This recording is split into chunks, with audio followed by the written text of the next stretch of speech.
అరే volume beta. కష్టాలు చన్నీళ్ల లాంటివి. 4 చెంబులు పోసుకుంటే 5వ చెంబు నుంచి సుఖంగానే ఉంటుంది, అనుమానం లేదు. ఎంత చలికాలమైనా కానివ్వండి, అయ్యప్ప దీక్షల వాళ్ళు ఉంటారు, వాళ్ళు తెల్లారగట్ట 4 గంటలకు లేస్తారు, చన్నీళ్లే స్నానం చేస్తారు, అందులో ఎవరు వేణీళ్లు పోసుకోరు. ఎలా పోసుకుంటారండి?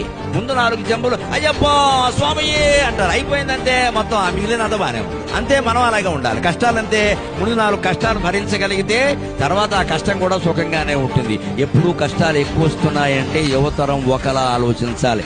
బాగా వాతావరణం ఉక్కబోస్తోంది అంటే వర్షం కురుస్తుంది ఖచ్చితంగా. వేసిన సెగ్గడ్డ ఉక్కబోస్తుందంటే వర్షం వస్తుంది. చెగ్గడ్డ ఇక్కడ వేసిన కురుపు బాగా సలుపుతోంది అంటే సంతోషించాలి, పగిలిపోతుంది అనమాట. బాగా ఉక్కబోస్తోంది అంటే వర్షం వస్తుంది. అంతేకాదు, వేడి నీళ్ల కోసం అంటించిన కట్టెల పొయ్యి నుంచి బాగా పొగ వస్తుంది అంటే వెంటనే జ్వాల వస్తుంది ఖచ్చితంగా.